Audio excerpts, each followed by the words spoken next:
There's nothing like HIV. There's no disease, no infectious disease that essentially kills everyone who gets it. The fear factor's gone, and yet getting HIV infection is a problem for any individual. The fear should still remain because it's a virus that kills people. There is this sense of complacency that it's better, and it isn't better. And all these people, these 40+ million people living with the virus, they will die of AIDS. Over the past 3 decades, humanity has rallied together for the AIDS cause. People from all walks of life have united across all social and economic boundaries, joining hand in hand for one common purpose: to end AIDS. And I want you to say the name of the person you're walking for. I'm walking for Robert Johnson. I'm walking for Rock Hudson. I'm walking for everybody that isn't here to walk for themselves.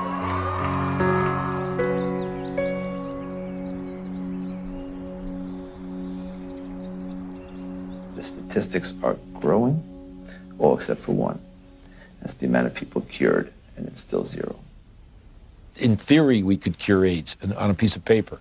Maybe someday it'll come. I can't say when. Despite all the major progress we have in chemotherapy of those patients, none of these patients got rid of the virus. I don't think the pharmaceutical industry is very interested or invested in a cure. You know, I don't mean to be too cynical, but the reality, I think, is that, you know, the situation they've got now, which is lifetime treatment with expensive drugs, that kind of suits them pretty well. A cure is going to require some very tricky and sophisticated molecular biology, and I frankly don't see it happening. Ever? Ever.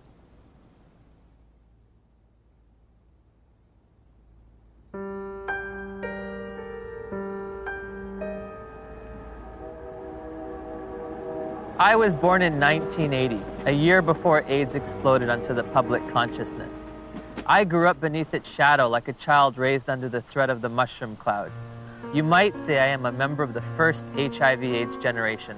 I've never known a world without it. This film is an account of my journey through the shifting sand surrounding HIV/AIDS. AIDS has been front-page news for nearly 30 years. Yet how much do any of us really know about HIV and AIDS?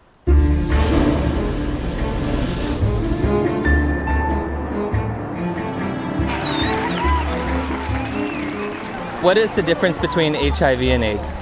I don't know exactly. HIV is wow. HIV 是它的病毒，那 AIDS 是那个病，所以两种是完全不一样的东西。It's the same AIDS thing. is the actual disease. It's the same I don't know thing. really. I don't know the difference. I know HIV is less deadly. Pour moi, il y en a pas forcément. Enfin, c'est vrai que j'établis pas de différence entre les deux. What would you say is the difference between HIV and AIDS? It's not a big difference, is it? HIV/AIDS is just the starting point. HIV, it's a virus. The actual virus is AIDS. People around the globe were just as confused as I was. So I sought out the world's leading HIV/AIDS authorities, among whom were the discoverers of HIV, the key White House advisor on AIDS issues, and the executive director of UNAIDS' global response to the epidemic. Meeting with these distinguished experts, I candidly asked, what is the difference between HIV and AIDS? The difference between HIV and AIDS is a really critical concept, and unfortunately it's one that seems to escape a lot of people, or just they don't remember it after hearing it. HIV is a virus. AIDS is a syndrome caused by infection with the virus. So you don't get infected with AIDS, you get infected with HIV, and that causes AIDS. The biggest problem with the HIV theory of AIDS is HIV. There is a group of AIDS denialists that say that HIV does not exist and has never been isolated, which is as bizarre as it gets. We do not say that HIV doesn't exist. What we say is that the presently available data does not prove the existence of HIV. The reality is that HIV does exist and does cause AIDS. I mean, the evidence is incontrovertible. HIV causes AIDS. All right, that's a theory that's there. Let that theory be there. But let's have some other conversations. Let's have some other research. Let's have some other funding. Maybe something else is working here. No. Why nearly 3 decades since its discovery does there continue to be debate over HIV? Why is there no cure in sight? To answer these questions, I needed context. The past is prologue, so my journey begins with a step back in time.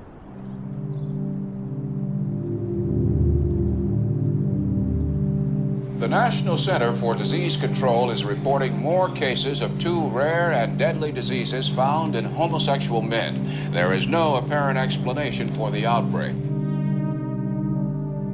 Obviously, this is an issue with great emotional fervor, but... How can we stay unemotional when people are dying every day from a disease the CDC has yet to name? For crying out loud. If the CDC won't name it, at least demand the press stop calling it GRID. Well, unfortunately, I have to take credit for coining the term GRID, which stood for gay-related immune deficiency. We were seeing a cluster of gay men who were suddenly critically ill of pneumocystis pneumonia, which was the indicator disease of something new, and reported our findings to the CDC. I was the chief of the STD division at the CDC at that time, when the draft report of 5 cases of pneumocystis in gay men came across my desk for review. Shortly afterward, cases of a very rare cancer called Kaposi sarcoma were diagnosed in young gay men. My first reaction was, this is an extraordinarily important finding. The CDC was looking for something like that when it came along. They were looking for it already. They were hoping there was going to be a new plague because polio was over. The CDC's budget was getting decreased. This is back in like the early 80s.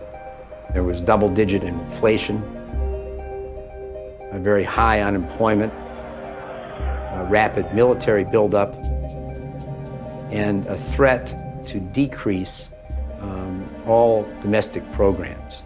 And this led to reductions in force in the Public Health Service, particularly the CDC. The Center of Disease Control, CDC, in Atlanta was under threat for reduction and even theoretically for closure. There were memos around the CDC that says, we need to find a new plague. For them to justify their expenses and their existence and make their careers, they have to find infectious diseases. We need to find something that'll scare the American people so they won't give us more money.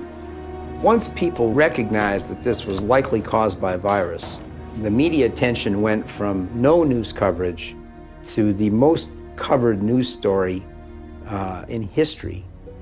People went from neglecting it to fear and panic. Maybe I can get it. All of a sudden, AIDS was a very fundable project, and I suppose the psychology they worked on was the fact that they thought, well, in Congress, essentially this is white, straight, heterosexual men who are the congressmen, and if they feel they can't fuck around without being worried about AIDS, they're going to let the dollars out. And it worked. Suddenly there was a lot of money available for anybody who wanted to study HIV. And nobody ever looked back and said, why do we want to study HIV? Bob Gallo said on television, causes AIDS. The evidence shows that this disease is not merely confined to the gay community. I motion to call the disease Acquired Immune Deficiency Syndrome, AIDS. In 1982, Dr. Harry Haverkos was one of the Centers for Disease Control's epidemiologists tasked with defining AIDS. AIDS refers to a syndrome, and its definition changes periodically. AIDS is a chronic disease. It's based on its immunodeficiency. AIDS is not a disease, right? AIDS is a whole lot of different things. Depends on what country you're in. When your CD4 count falls below a certain arbitrary level, by definition, you have AIDS. You know, when someone's count goes down and then it goes back up again, it's, politically they may still have AIDS. Medically, I don't think they do. If you develop any of a number of opportunistic infections or diseases, that puts you in the category of AIDS.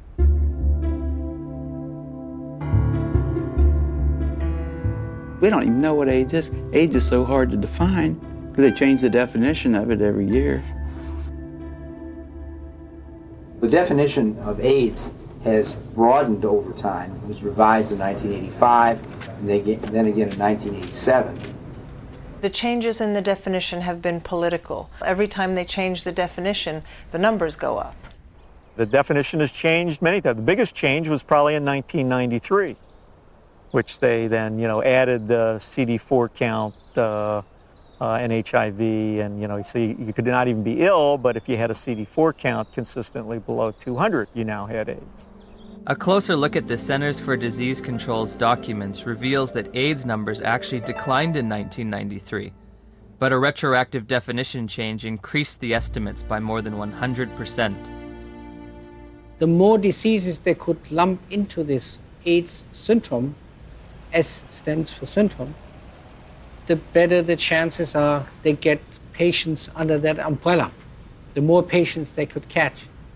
As time goes along, definitions get used for a variety of issues, and some of those are not based solely on scientific decisions, but politics and capitalism and reimbursement comes into play.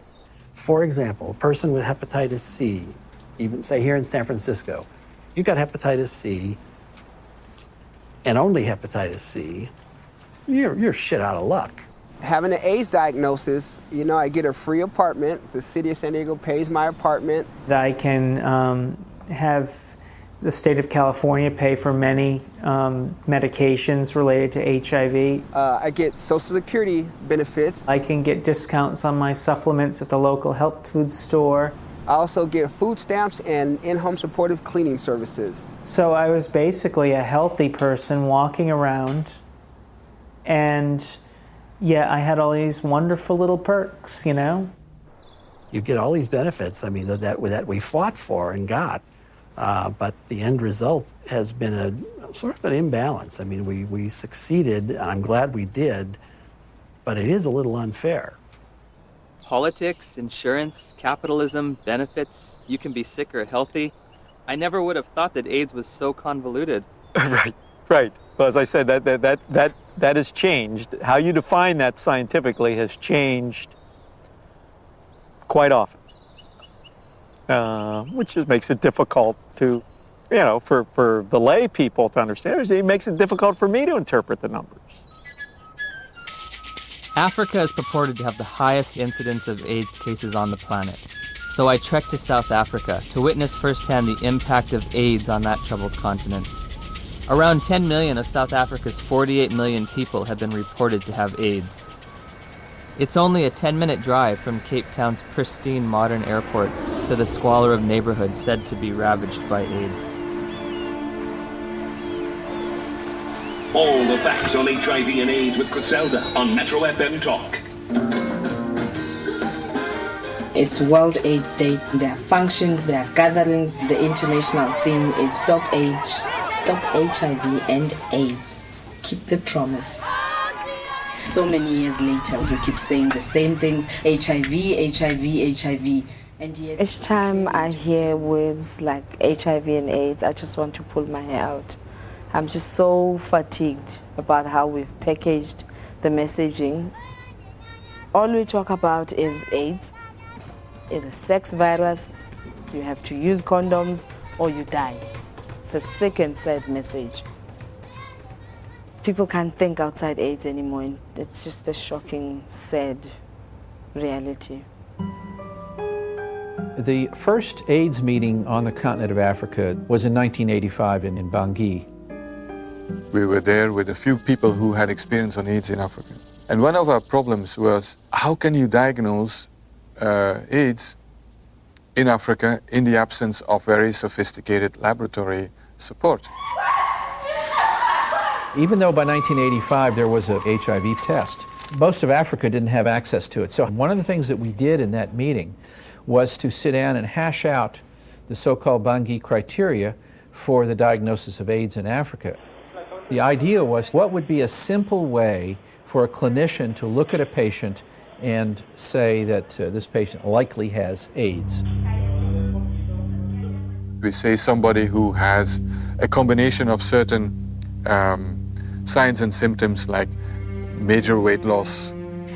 And if you have a combination of that, you can say this is probably somebody with AIDS. They wanted a clinical case definition where they could decide that someone had AIDS just by looking at weight loss and persistent fever and so on. It gave something to clinicians in Africa to diagnose AIDS. And that helped in the overall effort to count cases, because we needed to know what was the impact of the epidemic. They could discover AIDS all over Africa at that point. They could say that we are all at risk, but they could say it's spreading around the world. They could say it affects women as much as men, because almost anyone in an African hospital could be diagnosed with AIDS without having to do the HIV test at all. Whole nations have been led to believe that, in some instances, that they've got large percentages of their population infected and doomed because of this supposed sexually transmitted virus. It's such a tragedy. Daniel, a lot of people here is very sick and is very dying. What kind of sickness do you see around here? It's HIV/AIDS. What is AIDS? We don't know. We don't know.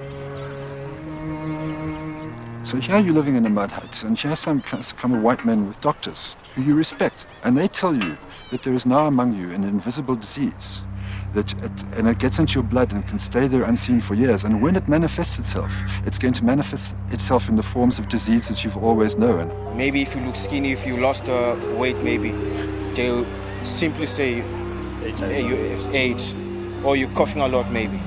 They'll say you have the disease.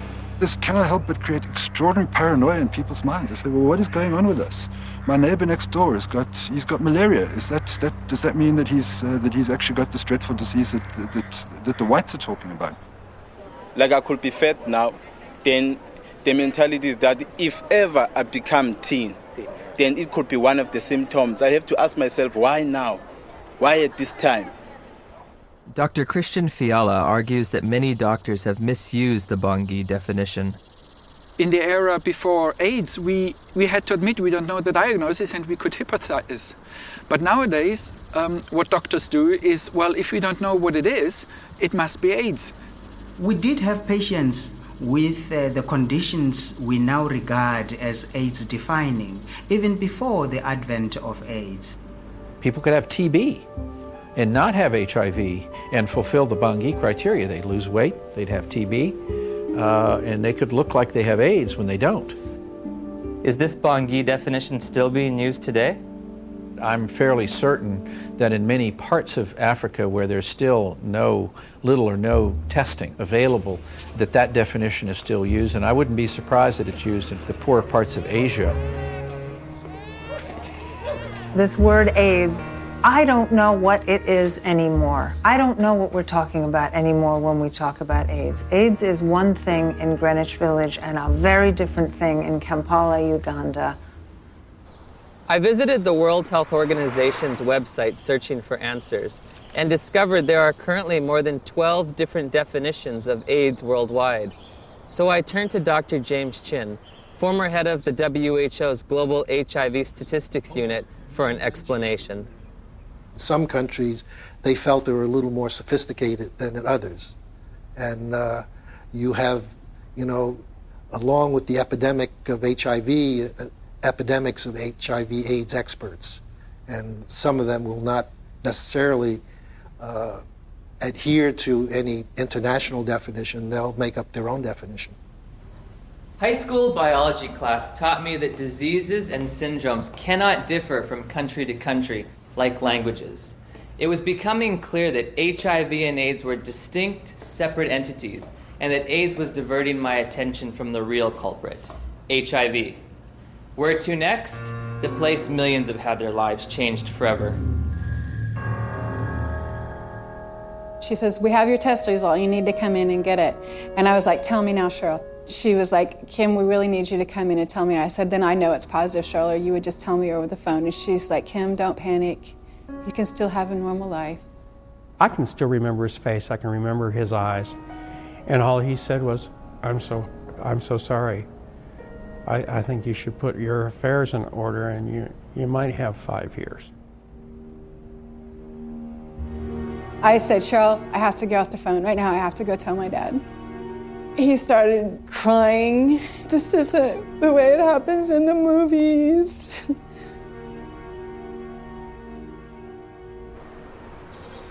It's 7 a.m. here in Johannesburg, South Africa, and I'm a little nervous because I'm about to go in for my first HIV test.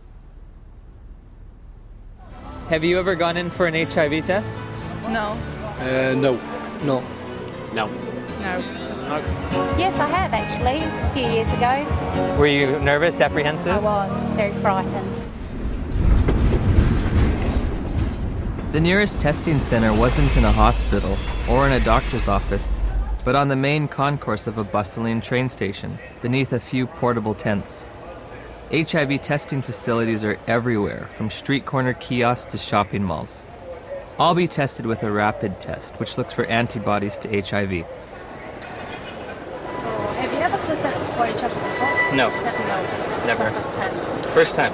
Wow. Is this your questionnaire? Yes. Okay. These tests claim to be HIV tests. I'm going to read from a section that says limitations of the test.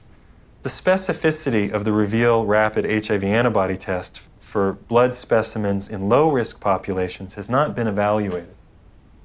They don't know, in their terms even, how well this test is going to work in people they don't want it to work in, low risk. We don't think you're at risk. Tell me about your sex life. My sex life? Us?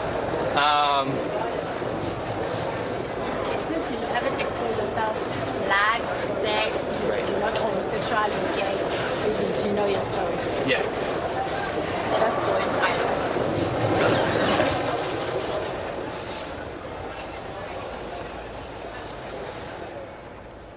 In 1990, we flew to Romania to adopt a baby. We found Lindsay, and she was only 2 weeks old. I can still remember that feeling, just holding Lindsay for the first time, thinking, now my dream is going to come true. I'll have one of those children. Before we left Romania, we had to make sure that she didn't have HIV. We had to find a doctor, and he did the test, and it came back negative. We flew home just after Christmas, 1990, and thought we had it made. So I'm going to do a test, which comprises of 2 test kits. These 2 test kits are from 2 different countries. Why you are putting them being 2, we want them to confirm each other. Can they be 2 different outcomes? Then this one is a determiner, which is going to give us the final results. Can I just ask you something, as someone who's a little nervous? Okay. It seems like if this is positive and this is negative, my life hangs in the balance on whatever this one is. Yes. But how do we know that this one's accurate when both of these were inaccurate? This one has been tested to be the one that is going to take out the results that are correct. Oh, so this one is more accurate than these 2? Yes, according to what we have learned. So why don't we just use the more accurate one to begin with? Well, you know what? What if now the more accurate one has a discrepancy? How are you going to find out? I don't know. Rapid tests in Germany, it's not allowed for standard diagnostics. May I ask why?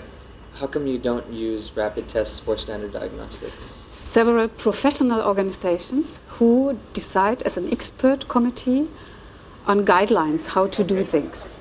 None of these responsible societies recommend it for scientific reasons.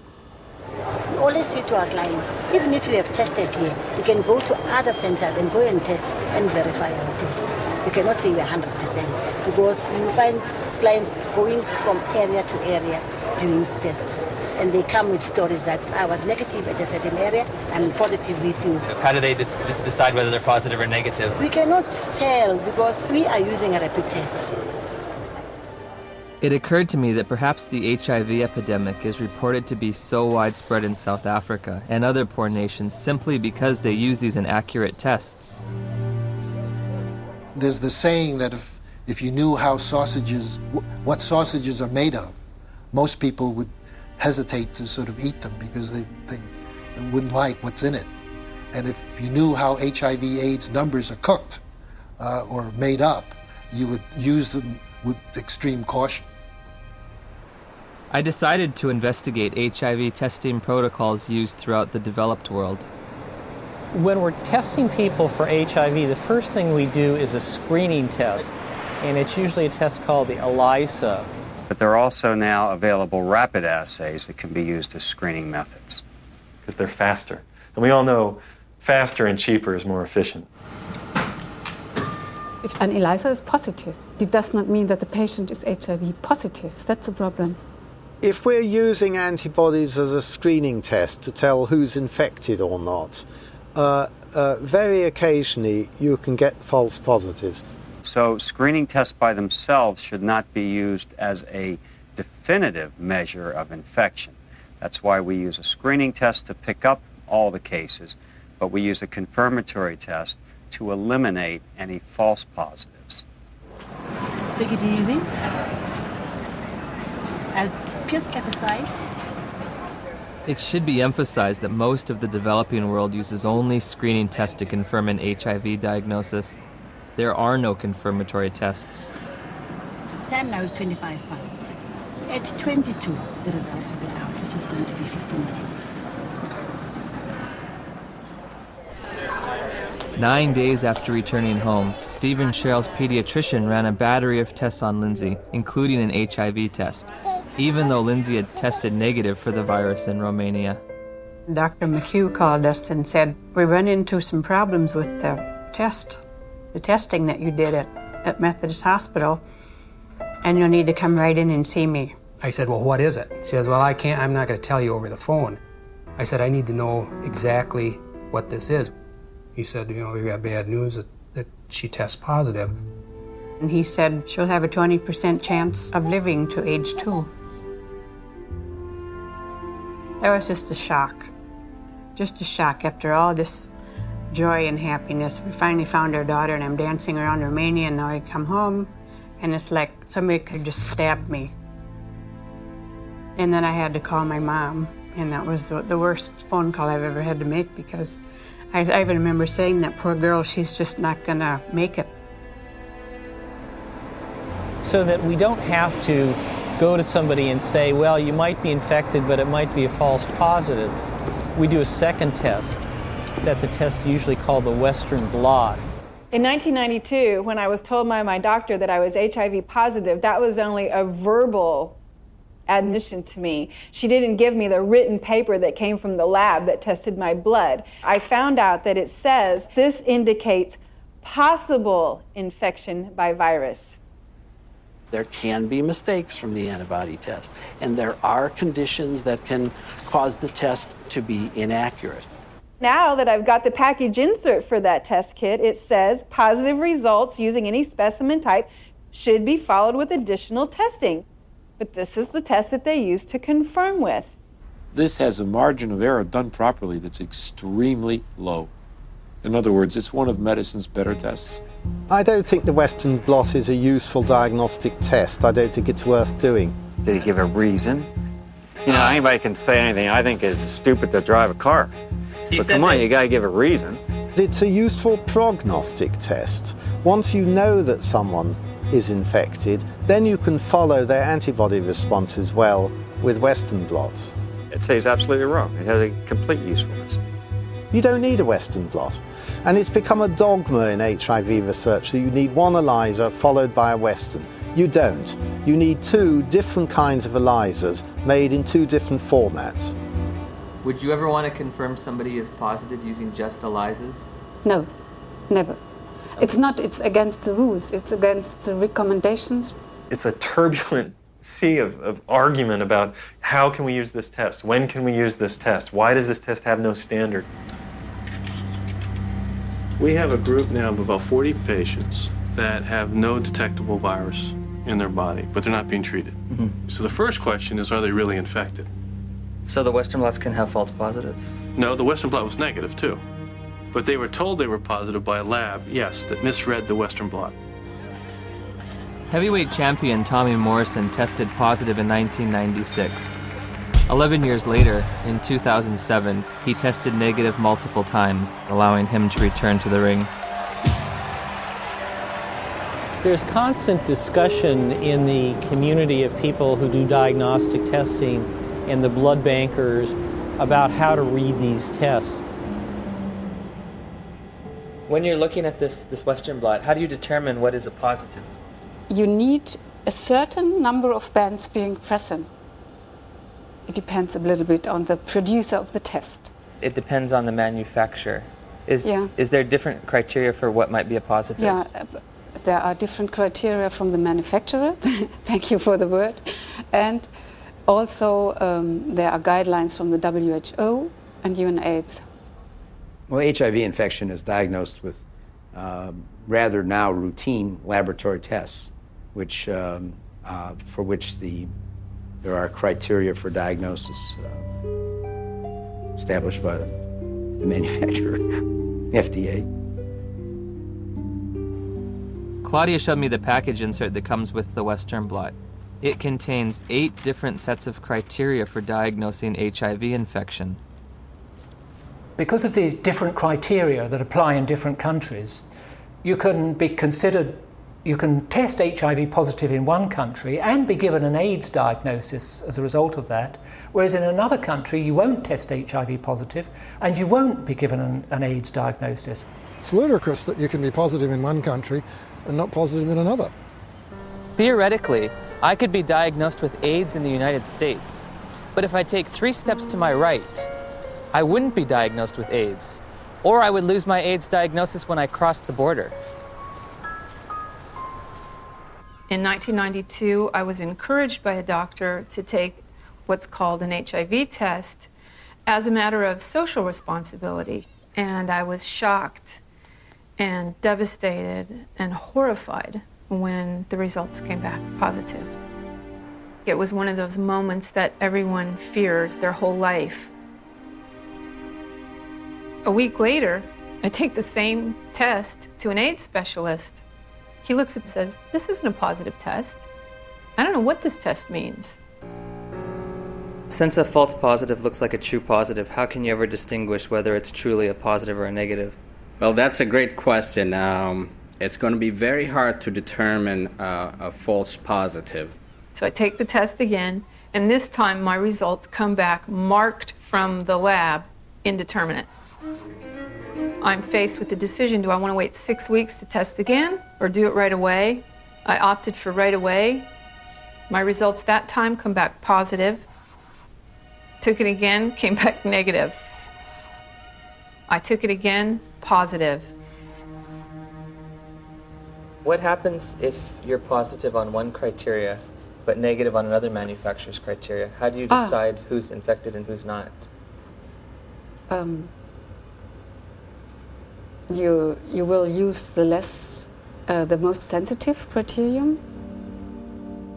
In late December of 2007, I read about new legislation passed in New Jersey calling for the mandatory testing of pregnant women or newborn infants should the mother's status be unknown. HIV mandatory testing, to me, is a no-brainer. I'm very much opposed to the concept of mandatory testing of any population because the tests are scientifically shown to be unreliable and inaccurate. You have no reason to fear this bill. And my hope is that eventually this will become a federal law so that every woman in this country would be tested. But HIV testing isn't an absolutely precise science. When I confronted my doctor about that, she said, we're way past Western blot now. We have the viral load test. But when you get the package insert for the viral load test, it says, if you test positive, you are considered confirmed infected with HIV. But at the bottom of the page, in fine print, it states a person should have additional testing. It does not allow you to tell a single person on this planet that they are HIV positive. And it's a scandal that this test continues to be used. So again, I'm asking, where's the test? Where's the test that can confirm a diagnosis of HIV infection? And I can't find one.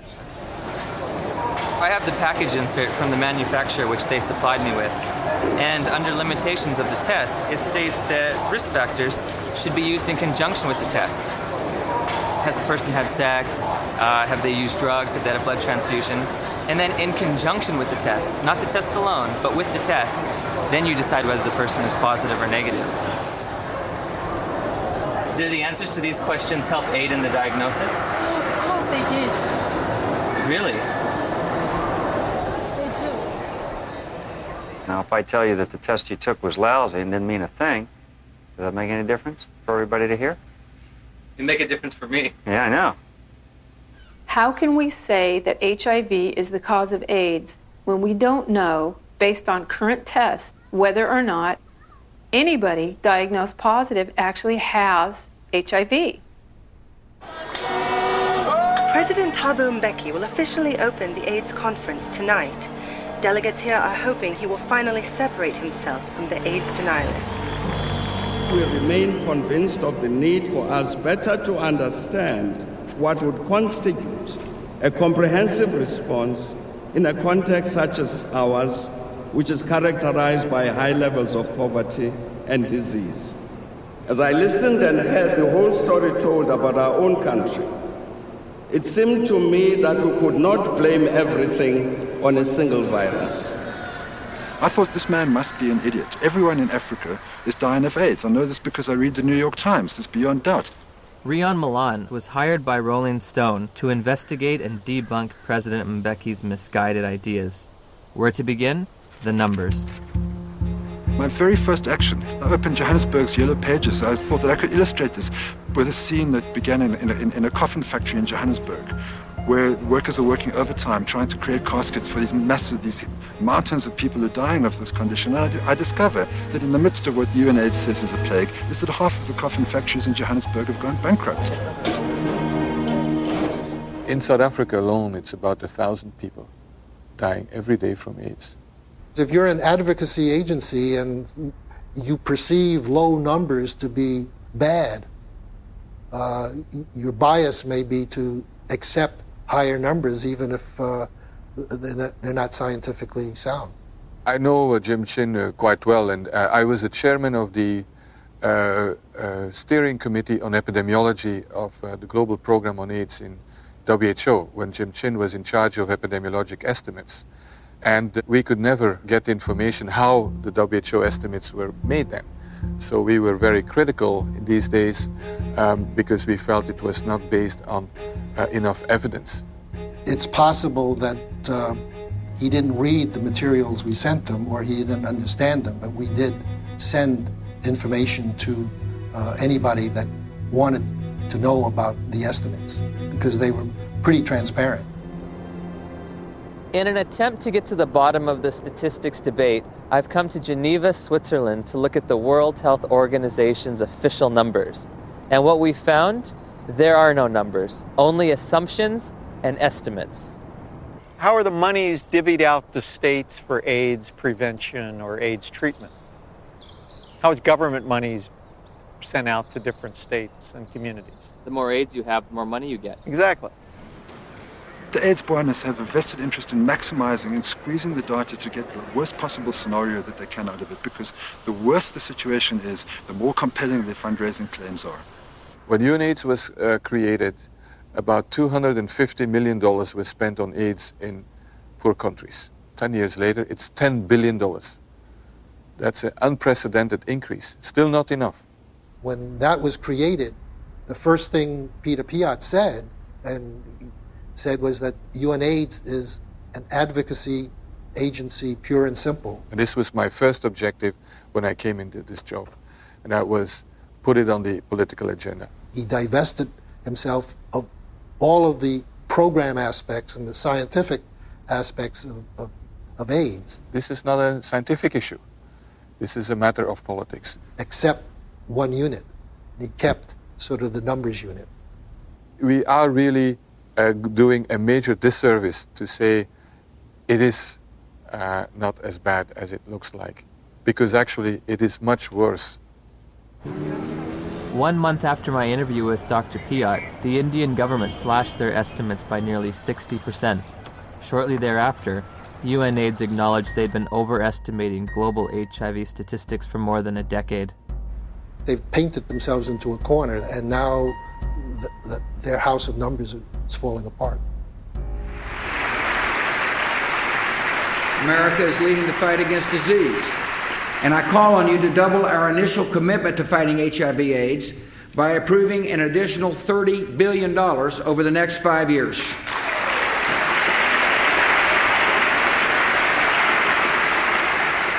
Noble corruption, misuse of statistics, in order to convince people that there's one hell of a problem out there, guys, and we've got to go and do something about it. If you look at the real world, how many people are infected, diagnosed to be infected, and eligible for treatment. There are very few compared to the number. In April of 2008, Congress approved a $50 billion expenditure for AIDS treatment and prevention. The vast majority of the world's population is not at any measurable risk of HIV infection. No measurable risk. Growing up in the age of AIDS, I was taught there were 3 certainties in life: death, taxes, and contracting HIV from unprotected sex. If you don't use a condom, there's a lot of chances that you can actually get the killer disease that is AIDS. I did a study of the heterosexual transmission of HIV in California, and we recruited individuals who were infected with HIV. Then we recruited their sexual partners, and we looked at whether transmission, in fact, had occurred. Padian runs a study. It's a 10-year study with the world's most virulent, terrifying sexually... this thing jumps, off of penises into vaginas miles away.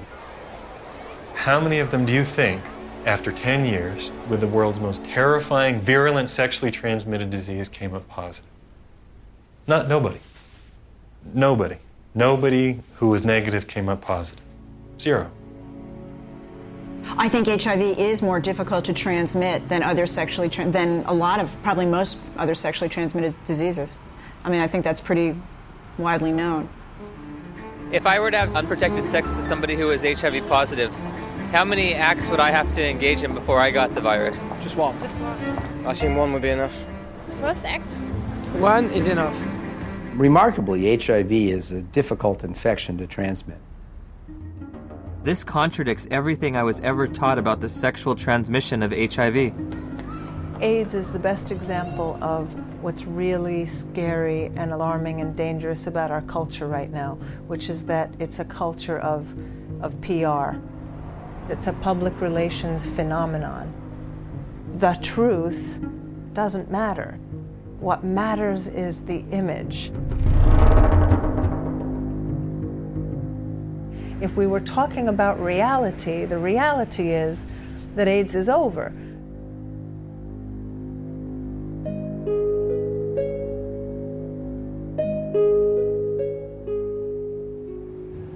Somebody decided in the early 80s that there's this infection called HIV. And upon deciding that, I don't think it was debated enough. In 1983, Dr. Luc Montagnier and his team of researchers identified what they thought might be the cause of AIDS. I really was excited because we knew it was a new type of virus, not shown before in men, and very likely to be the cause of AIDS. Of course, at that time, we didn't have the full proof of what's the cause of AIDS. That initial work was rapidly reinforced by additional virology and serology studies in Bob Gallo's lab in Washington. Gallo got pushed by the Reagan administration that wanted to do something on AIDS finally. They literally told us to just close CDC's lab down. We don't care about it. There's a bunch of gays, who gives a shit? That was really their whole story. So the whole thing that they rested their political response was, well, we discovered the virus. Good afternoon, ladies and gentlemen. The probable cause of AIDS has been found. Credit must go to our eminent Dr. Robert Gallo, who directed the research that produced this discovery. What was new that day is for the first time we were saying, that's the cause, I'm sure. It was a silly press conference. There was not evidence then that HIV was the cause of AIDS. It wasn't called HIV. There was certainly evidence that he didn't discover it. It was discovered in France. The conference was held before any of Robert Gallo's papers were published. Therefore, before any other scientist had a chance to review them and look at the evidence and see if he got it right or wrong. Gallo's philosophy was to have people to whom he would give the virus be in his own control, so that any information that came out of that would come through him, so that he got all the information. Indeed, often put his name on publications and would, quote, collaborate with them. But should you have any broader view other than his personal glory and your personal glory, this was not a scientific pursuit in any way. The U.S. Department of Health and Human Services decided from now on, we are only going to fund AIDS research that assumes that Robert Gallo's virus is the cause. I didn't think that HIV in 1984 was the cause of AIDS. That's why I did the study comparing gay men with Kaposi's and gay men with pneumocystis. I assumed there must be something else. If you go read my paper from 1985 that Kern and Jaffe would not sign on to, I actually lay out the cofactor hypothesis in that paper.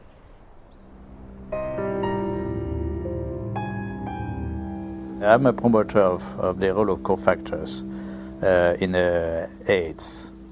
Well, cofactors just says that the cause of a disease is by more than one factor. Just simply being infected with HIV is not going to do it. You need certain cofactors. Cofactors are not necessary. Dr. Fauci would say HIV causes AIDS without the need for anything else. That's kind of ridiculous. The data that indicate that any different type of infection like mycoplasma or something like that is a necessary cofactor, I believe those theories have been debunked. What the fuck does he mean? Sorry. What's it? What does he mean that there are no cofactors? Where's he coming from? There's cofactors for everything. Cofactor implies something specific. And it really gets us off into tracks that are wandering. Gallo isn't gonna change his mind, but he's probably 70 years plus now. He's gonna remember things. You know, we all remember things that are good for us, and we forget the bad things. The cofactors are important to really understand how people get ill, why they get ill. What is asked of an AIDS journalist is to deny an existing reality, which is a strong, growing body of dissent on a scientific question. In August of '92, my dad had just read his latest National Review, and there was an article in there about Peter Duesberg, a maverick cell biologist. He said he didn't think HIV caused AIDS. To deny that this well-identified, well-characterized virus is linked with AIDS is, to my mind, just potty. He said, I can't replicate this in my office. I can't get this virus to do anything. We thought, oh my gosh, my dad is really daydreaming. He's trying to wish this all away because he knows how upset we are. Just wish it all away, and everybody will be gone happy. If Fauci would say, here's $1 billion for alternative theories of AIDS, you wouldn't believe what's going to happen. A lot of HIV researchers overnight would would start cofactors. The first year they would call them cofactors of HIV. And the next year, the co would be topped and HIV would be topped a year later. Peter is highly intelligent. He did excellent work. I mean, no wonder he got a full professorship in Berkeley and was nominated to the American Academy of Sciences. But I told him very frankly that he's killing people with his theories, and I still stick to that. They attack him, they attack his ideas, and they present some bogus way of refuting what his science has said that doesn't really refute it. Peter Duesberg? Yes. Oh. They are all prostitutes, most of them, my colleagues, to some degree, myself. You have to be a prostitute to get money for your research. You're trained a little bit to be a prostitute. But some go all the way. In light of all this scientific uncertainty, I asked Dr. Fauci for evidence linking HIV to immune deficiency disease. When you put the combined findings of the initial characterization as a distinct retrovirus isolated by Montagnier and his group, together with Gallo linking the virus to being the cause of AIDS, and they put those things together, and that's how we have a confirmation of the causative agent of AIDS, namely HIV. Still unclear about the evidence for HIV's existence, I decided the best way to verify it would be to actually see it. I asked Dr. Hans Gelderblum, a world-renowned electron microscopist, if he thought there was any reason to question Dr. Montagnier's published images. I've seen these publications, stamp-sized images. It's a nuisance. It's a nuisance. You do not really see much. When we saw that photo, we said, suggestive, but not convincing. Dr. Gallo, 1 year later, published photographs he claimed to be of HIV. Were his any better? These pictures were not so impressive. They were not much better than Montagnier's images. It's one thing to look like, and another thing is to be a virus. In 2002, I stumbled across an article by Valander Turner and Andrew McIntyre of the Perth Group in Australia, and it questioned whether there's ever even been found a virus. I became consumed with researching this. I could read from morning till night every day, and every link to another link, and I would email to these people and say, where's the test? I want to know. Am I dying? Am I contagious?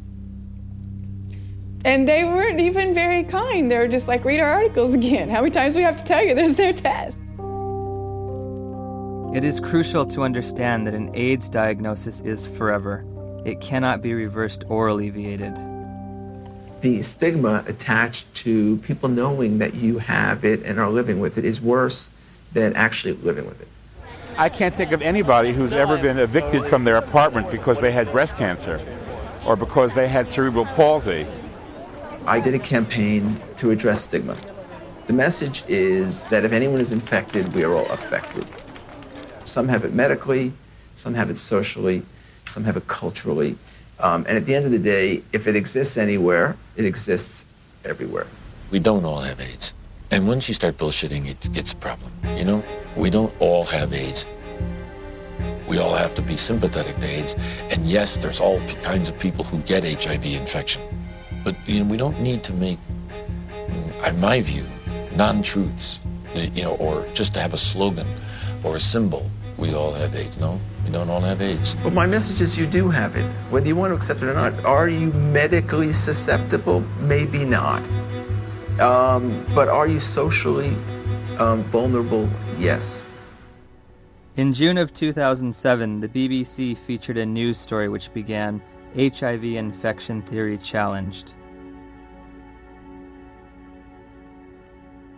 Living cells are complicated, and how they work inside the body is even more complicated.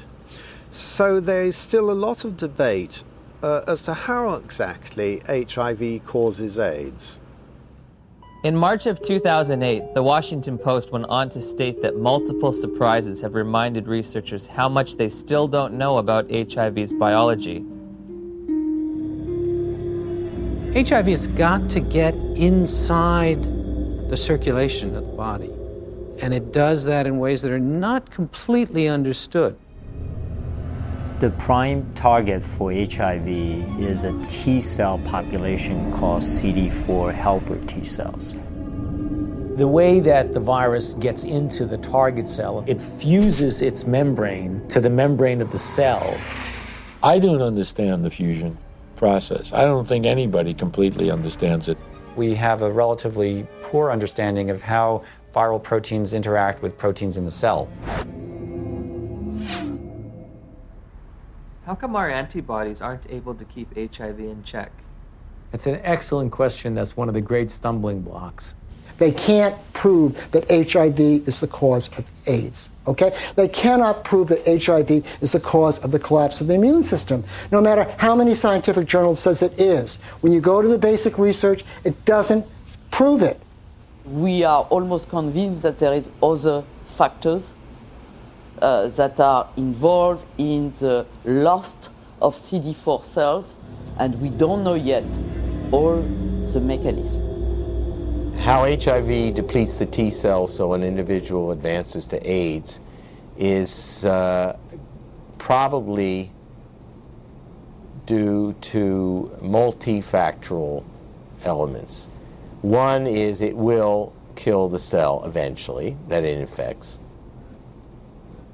HIV does not necessarily kill the cells it infects. Some T cells are directly killed by HIV, and other T cells keep the virus in check. It's a silent state within the cell. And I think in many cases, these cells can return to a normal function. Can that cell return to a normal state? I don't think so. When I was told I was HIV positive, I accepted that on a very deep level. But only by having the courage, the open minds,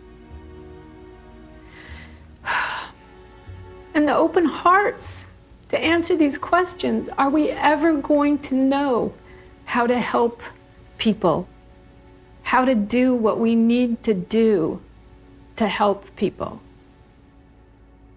In late 2007, Science Daily reported that 3 prominent research teams had published papers in the Journal of Immunology challenging the theory that the sudden loss of T cells triggers disease and AIDS. The details of HIV pathogenesis, how HIV kills people, are still being worked out. If the sudden loss of T cells in HIV-positive individuals can't explain why people get disease, then there must be cofactors that cause people to get sick and die, or factors that have absolutely nothing to do with HIV. While researching HIV hotspots, I began to realize there is a direct correlation in these places with another condition that leads to immune deficiency and death. I think it is important to keep in mind, especially for us in the West, that poverty is not a romantic issue. It is a deadly issue. Poverty leads to diseases and premature death, period. When you look at the symptoms that they talk about, for people that are HIV positive, you find that some of them, they are more related to malnutrition. Their nutrition is not very equilibrated. They are in oxidative stress, even they are not infected with HIV. So their immune system doesn't work well already. People are hungry, they're underdeveloped, there are no hospitals, there's no proper medical care. You take away poverty, you're giving people an ability to fight infections. These are toilets. Yeah. We don't have flushing toilets. When flies get into the toilets, they actually come back to touch our food, you see.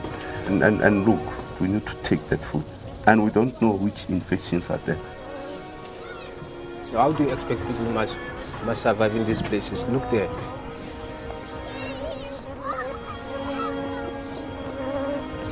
How many white people they are staying in this house like this one? In Cape Town is different. You go to suburbs, you see the suburbs is different from our places. Why have we done nothing for African people, just like give them clean water so they don't die in infancy of diarrheal disease and stuff like this? All we care about is HIV, AIDS. Well, question, well, there's money in it. There has to be, other dynamic working to lead public interests to the African situation and ignore clean water, sanitation, malaria. I mean, things that kill people. This is the beginning of a war. It is a war to reclaim our health. In 2008, USA Today published a news story that stated, if we look at the data objectively, we are spending too much on AIDS. About $10 billion a year is spent on AIDS, while 2 billion people live with no sanitation. 1 billion lack access to clean water. And malnutrition kills someone every 10 seconds. These factors enable diseases to thrive and severely weaken the immune system of those living in such squalor. If we were to take all that money and put it towards developing poor countries, God would be so proud of us, indeed, because we would have taken away the major challenge that's facing humankind, and that is people dying in silence. It's slow, painful deaths from being scared of something that was just packaged as AIDS. Could it be that the real epidemic is extreme poverty, not HIV? On the other hand, HIV allegedly occurs in the United States as well. So I looked for alternative causes of immunodeficiency in this wealthiest of nations. There are other ways you could produce a condition that looks like AIDS, but they too will be some source that causes a severe defect in the immune response. 19 million Americans now, 19 million are taking illicit drugs every day. But we don't talk about this. This is politically incorrect. There have been a number of theories as to what the origin of HIV/AIDS is. One of them was a theory that certainly turned out to be completely incorrect, that it's a lifestyle phenomenon. There's a large epidemic of STDs in general in the late 70s, and particularly in gay men. In San Francisco, New York, Los Angeles were meccas of the new lifestyle, which came from the liberation in the post-Stonewall era. The more partners you could have, the more you were striking a blow for gay lib. I remember talking to one of the people who was at the forefront of that lifestyle. It very much felt like if he did have another bout of syphilis or gonorrhea, whatever it might be, that it was like a notch, a victory notched up for his right to exist as a gay man. I went on a vacation to Los Angeles, and it wasn't that wild, but one night I went to a bathhouse. I came home with, get this, at the same time, syphilis, gonorrhea, and 2 forms of parasites. I have no views about that, in a judgmental kind of sense, but certainly from a public health point of view, that's kind of a prescription for disaster, because AIDS first occurred in these men who were not healthy for reasons that were obvious to everyone. You're talking thousands of partners, sometimes hundreds, per month, lots of antibiotic use, lots of drug use, and the result were people were getting pretty sick. There's a drug called amyl nitrate that was developed in the 1850s and 60s. Came in ampules, and they became known as poppers because you'd pop them when you open these ampules up to sniff them when you had coronary artery disease. The first AIDS cases, for example, that Mike Gottlieb reported were all 5 gay men. They were young. They all used poppers. Poppers, something you walk around huffing all night. I mean, it says flammable, fatal if swallowed on the side of the bottle. They're walking around huffing it all night long. Why? Gives you a great rush. Poppers was a sex drug. They were in every gay bathhouse, every bar, every porno bookstore across the nation. Poppers were visible on the dance floor in the discos. At the end of an evening, the bartender would announce, last call for alcohol, last call for poppers. It was like a mad, wonderful kind of a dance that was being done. But if you think that can happen forever, you're wrong. Whether or not HIV exists, whether its role in a weakened immune system is almost irrelevant when you compare it to what was going on at that time. The lifestyle explanation proved politically unacceptable, but the virus explanation proved very, very acceptable to many different parties. Pneumocystis pneumonia and Kaposi's sarcoma were the hallmark diseases for AIDS in the early years. To go back and deconstruct it and say, what exactly did cause pneumocystis carinea? I remember the first patient that I ever saw, my resident brought me to see a young gay man with pneumocystis pneumonia. I knew a little bit about the use of poppers or amyl nitrite inhalants, and I started asking the patient if he used them, and it turned out that he was a very heavy user of amyl nitrites, and much to the surprise of my students, I said, I think the man probably has destroyed his pulmonary immune system by inhaling this toxin. What exactly caused Kaposi sarcoma? We know that now. It was amyl nitrite. We saw KS decline, interestingly parallel to the decline in popper use. We now know that Kaposi sarcoma is caused by a second virus, the human herpes virus strain 8. To rescue comes another virus. As always, when you're in trouble, you find another virus. If one wants to look at really what causes this, we've got to look beyond just HIV and just beyond HHV8. Calling it a disease, see? And to give it that name, AIDS.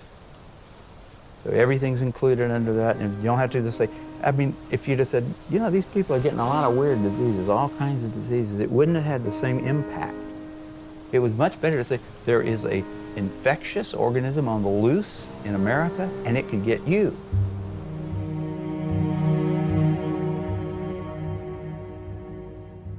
I had interviewed the world's leading HIV experts and discovered that the two benchmark diseases of AIDS have alternate explanations. Once again, I turned to Dr. Gelderblum, seeking proof of HIV's existence in the most recent images available. Here, you do not see anything about the details, but I would say it's probably a virus. These are HIV here? Yeah. Oh, so are these HIV too? Yeah. Everything's Probably. Yeah. What can I tell you? You know, I mean, it exists. Gallo said he had all these viruses, and it was a lie. I think HIV totally has turned out not to be the cause of AIDS. HIV has turned out not to be. Gelderblum's images, said to come from isolated HIV cultures, provided no proof for HIV's existence. So I asked Nobel laureate Dr. David Baltimore and Dr. Robin Weiss how they would isolate and photograph this elusive virus. Well, didn't Dr. Gallo do that? I mean, he actually isolated it, so... Yeah. I mean, why should I do all of this? This is all textbook stuff you're asking me. I'm not quite sure what's behind your question about isolation. I don't want to be your textbook, you know? I got other things to do. They're embarrassed. The scientists have been embarrassed about this. They know that it's flawed. In 1987, the CDC made two mind-boggling changes in the definition of AIDS, which are in effect today. You can be diagnosed with AIDS without ever having an HIV test. In 1987, I had a lesion on my arm, and it was KS. Kaposi sarcoma. A doctor diagnosed you with AIDS without an HIV test? Yeah. You can be diagnosed with AIDS if you've tested negative for HIV. Alvin Friedman Keene found 16 patients with Kaposi sarcoma among gay men in New York City in the 80s. They did not have HIV infection. Yet they had AIDS by our definition, right? In a World Health Organization publication, Dr. Chin writes, "It should be emphasized that the surveillance definitions for AIDS were not intended to be reliable indicators of HIV infection." If you have thousands of documented cases of AIDS without HIV, how can HIV cause AIDS? Why do you believe that HIV does cause AIDS? Because that's all the information that I've been given. Because we've never been taught anything different. We have read it, heard it. Because that's what the scientific community has told us. Scientists are supposed to observe, experiment, and reason from what they observe. They're not supposed to grab hold of an idea and cling to it and adjust everything else in their perceptions to fit that idea. I think an HIV positive test means that your life is forever changed. You have a whole new battery of things to consider for yourself. What does it mean to me? It's very hard to find anyone who supports you when you say, I don't think I'm going to die of HIV or AIDS. The typical model of HIV equals AIDS equals death. How invested am I going to be in that model? Everyone who's infected with HIV would like to deny it. It's a bad prognosis. It means you're going to take drugs for the rest of your life, et cetera, et cetera. So there's people who want to say, I'm one of the people who tested positive, but I'm not going to get the disease. Do I start treatment? Treatment meaning the antiviral drugs, if ever? We started taking Lindsay to a doctor at the Children's Medical Clinic. She gave us a prescription for Retrovir syrup, which is AZT. It was so important for us to get something to help our baby that we sat on the floor in the pharmacy and gave her first dose. Shortly after Lindsay began AZT treatment, side effects began to emerge.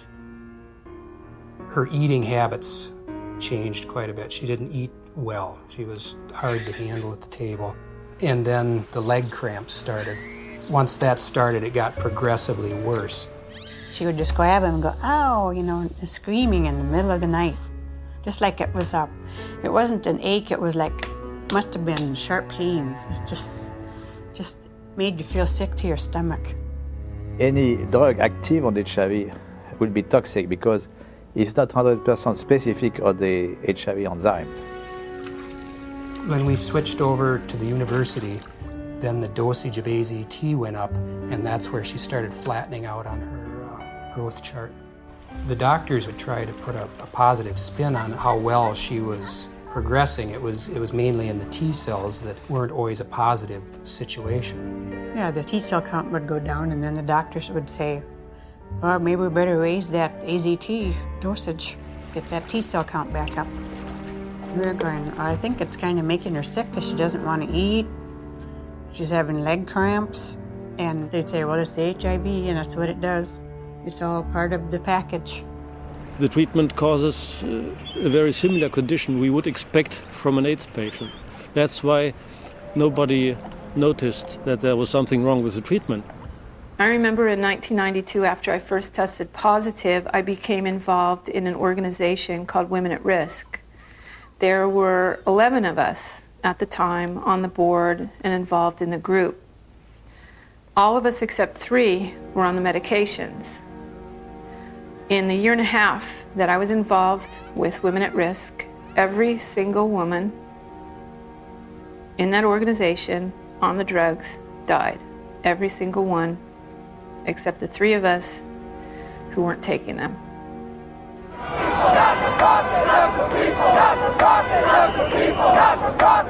We weren't just given handfuls of AZT, we demanded it. AZT should be free. Where is your humanity?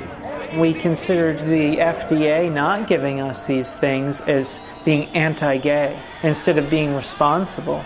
And so we went and we lobbied and we pushed for all these things, and we didn't think clearly about what it was we were asking for. It's like that saying, be careful what you ask for, it may come to pass.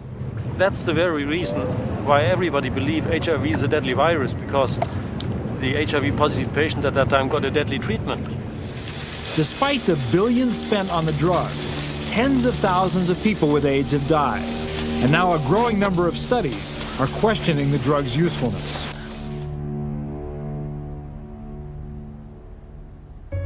We just decided between ourselves in November to write to Peter Duesberg and say, sorry to bother you. Are you for real? And if Lindsay were your daughter, what would you do? On November 11th, we got a big package, and he said, you must take your daughter off AZT immediately or she will die from it like Kimberly Bagalis. That is AIDS by prescription. You get immunodeficiency and you die from the tox. That is AIDS by prescription.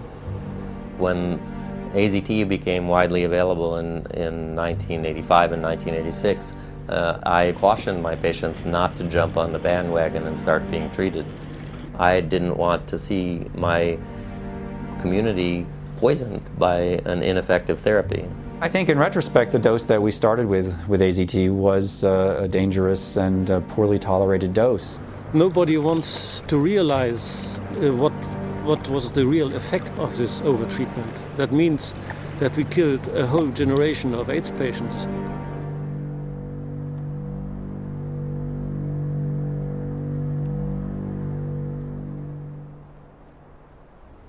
In 1996, David Ho announced highly active antiretroviral therapy. Also known as the cocktail, because the treatment combined the newly developed protease inhibitors with older HIV drugs, such as the chemotherapy drug AZT. That was a revolution. What was an 100% fatal illness now could be treated. The AIDS medication today is not that toxic than it was in the early days. And it's a potent drug regime. That means it kills almost everything. I play around with treatment interruption because I think the drugs are toxic. And if I do the drugs continuously without interruption, I think that they'll have a cumulative damage. In the years that we've been using the cocktail, we've found that there are lots of side effects. In South Africa, I spoke to a couple of pharmacists specializing in HIV treatment. How often do you see side effects in patients? Yeah. All the time? Yeah, all the time. Almost all the time. We saw the lipodystrophy, the buffalo humps at the back of the neck, then the lipoatrophy, which is the loss of fat in the face and the arms, giving people a very gaunt look. The risk of heart attack seems to be increased in people on these drugs. With what we have now, the side effects eventually are going to outweigh the benefits. So patients really do better for the short term, but in the long term, they die also. In 1994, Audrey Serrano tested HIV positive. While initially healthy, she was prescribed AIDS drugs which nearly killed her and left her scarred for life. In December 2007, after multiple negative tests, she was awarded $2.5 million in damages. Some people are very fortunate. They don't have these side effects, but many people do. So prolonged treatment is impossible. I know people that are like horses, have no impact with some drugs, no side effects, and somebody else falls apart. The new generation of antiretroviral drugs are less toxic. They can be more tolerated. But for how long? I agree. We cannot give a treatment for life. It's not like insulin, you know, it's something which is toxic. Has a patient ever died from the side effects? Yeah, sometimes it happens. AIDS drugs are all classified as black box drugs. A black box drug is the most severe warning that our FDA will put on a product. It means you could die taking this because other people have died taking this. My sister Joyce was my best friend. She's a great mom and just a very lively person. In 2003, Joyce found out she was pregnant with a second child.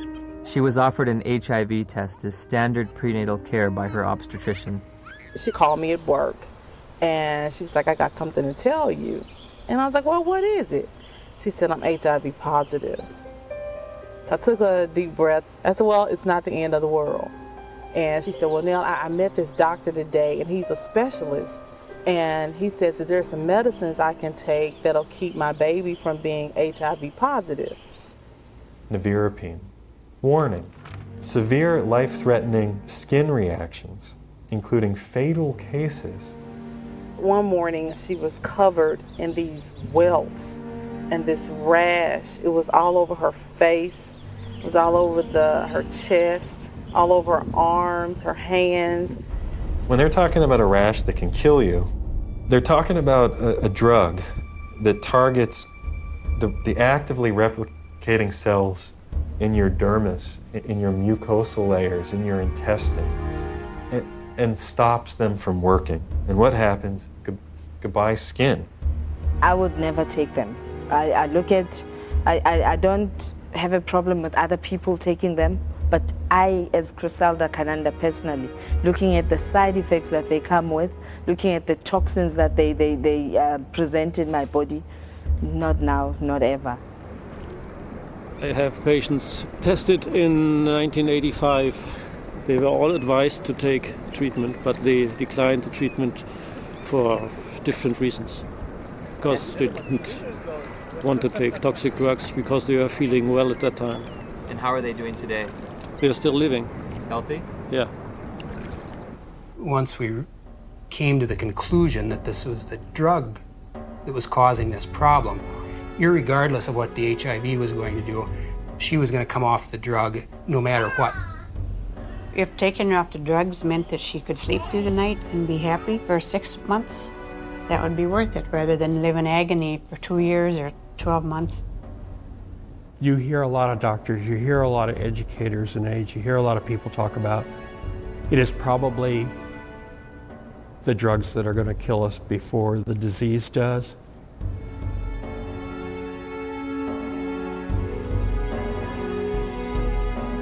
What are the drugs doing to the bodies? They're putting the bodies into coffins. Before my sister started taking the drugs, she was healthy. After she started the drugs, she developed an allergic reaction, which made her look like a patient with full-blown AIDS. She was admitted to the hospital. She continued to spiral down. And within 37 days from her first date of taking the medicine, she was gone. When news of Joyce's death reached the NIH, emails were exchanged between the director of the AIDS division and an ethics and safety officer. Ed, there was fulminant liver failure resulting in the death on this trial last week. Ouch. Not much we can do about dumb docs. They're cynical enough to introduce drugs that they know will have toxic effects and will carry a certain mortality, and they know that the life of the drug before this mortality becomes too obvious to ignore is, say, 2 or 3 years, and they work out what the sales are going to be in those 2 or 3 years, and then they know they're going to have to reduce the dose. Joyce has 2 sons. Jamal he's in his senior year of high school this year. Sterling will be 4 years old. And in my mind, they were robbed of their mother. If someone's going to be giving me a diagnosis of certain death in 5 to 7 years, I want scientific proof. This isn't a religion. My interest in questioning and breaking and exploring does HIV cause AIDS is an instinct to liberate people from a death sentence that isn't theirs to carry. After we took Lindsay off AZT, her weight did go up. Within a couple of days, the leg cramps went away. And her physical body seemed to be doing pretty well, but it was like she was disturbed. She was agitated very easily. Her lifespan changed all the time after she got to be 2 years old, and then she'd only live to be 5. When she got to be a little older, then they said, oh, she might live to be 7. Yeah. But definitely wouldn't live into double digits, and that's just was our life then. Although Lindsay was on AZT for 22 months, she made a full recovery from the pernicious side effects. Lindsay will be 19 in October of 2009. Because it's been surrounded from day one with so much emotion, so much fear, so much psychology, so much drama, very few people are capable of looking at AIDS logically. We can be exposed to HIV many times without being chronically infected. Our immune system will get rid of the virus within a few weeks if you have a good immune system. If you have a good immune system, then your body can naturally get rid of HIV. Yes. If you take a poor African who's been infected and you build up their immune system, is it possible for them to also naturally get rid of it? I would think so. It's very easy to get people to think the right thing if you get the right on the tablet the first time. But once something's on the tablet and you gotta erase it and put something else, it's very hard to get people to think differently. The victims of HIV and the dedicated professionals combating it deserve our sympathy, compassion, and respect. However, at Journey's End, I find myself perplexed, bewildered at times with an overall feeling of dismay and sadness. I found a research community in disarray over the most fundamental understanding of HIV, all the while presenting a monolithic public posture of authority and certainty. Bluntly stated, we have tests that prove nothing, remedies that kill, and statistics manipulated to the point of absurdity. 90% of global HIV corresponds to areas of great poverty and squalor. Ironically, while we may have been pursuing a phantom killer, a shape-shifting assassin, perhaps the real enemy has been hiding in plain view, clear as day, and as old as time.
We can be exposed to HIV many times without being chronically infected.